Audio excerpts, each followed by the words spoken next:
Welcome back.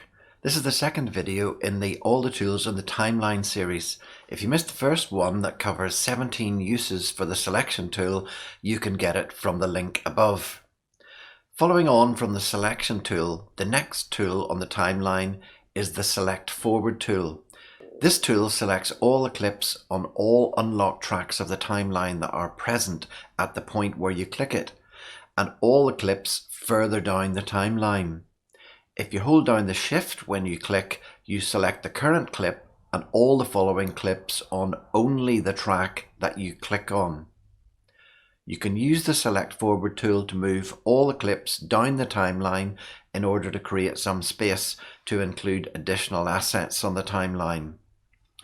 There's also the reverse of this tool, called the Select Backwards tool. It selects the current clip and all the clips to the left of it on the timeline. Once activated, by clicking the tool or using the shortcut Shift-A, you can use Shift in the same way as before to restrict the scope to just the current track. Next, we come on to three really useful tools. Firstly, the Ripple Edit tool activated with the shortcut B. By using this tool near the end or the beginning of a clip, you can shorten or lengthen it, and the clips next to it will be shifted to make room for it or will move to close the gap. This is the ripple effect. You would use this tool when you're adjusting the timeline clips to match dialogue, match the beat of a soundtrack, or just get them to exactly the length that you want. You can then work along the soundtrack from one clip to the next. On this timeline, I've put markers on the beat of the music soundtrack. Using the Ripple Edit tool, we can make the clip transitions to match up with these beats. Simply move the clip end forward or backward to match the nearest beat marker. Don't forget to lock the soundtrack so that it remains unaffected. The second tool in this set is the Rolling Edit tool, which you can activate with the shortcut N. You might use this when you want to adjust the boundary between two clips without affecting the remaining clips on the timeline, as you would if you used the Ripple Edit tool. If you move the clip boundary to the right, the clip will be extended and the following clip will be trimmed at the start to match. This assumes that there is available footage in the clip before the endpoint or after the endpoint to allow for the edit.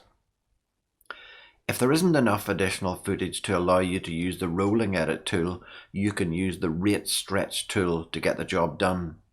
Activate the Rate Stretch tool with the shortcut R. Using this tool will slow the clip to allow you to lengthen it on the timeline or speed it up to shorten it on the timeline. This tool should only be used where the linked audio in the clip won't be affected. If you were to use this where there is an associated dialogue, you would get an unwanted change in pitch for the audio. Nevertheless, it can be a really useful tool when editing video to match a music soundtrack. The Razor tool is used to cut clips at the point it is clicked. You can activate it with the shortcut C. Think of C for cut. By default, it will cut the clip and any linked parts, such as the linked audio of the clip. If you hold down Alt on Windows or Option on Mac, it will cut the clip, leaving the linked parts unaffected. If you hold down Shift, it will cut through all the unlocked clips on the timeline at that point. Using the Razor tool with the Track Select Forward tool would enable you to make some space on the timeline at any particular point you want to add in additional material. Although the Razor is a really useful tool, it is often overused by novice editors.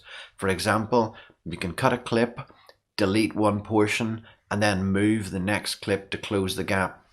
This would be much more easily accomplished by using the Ripple Edit tool in just one step.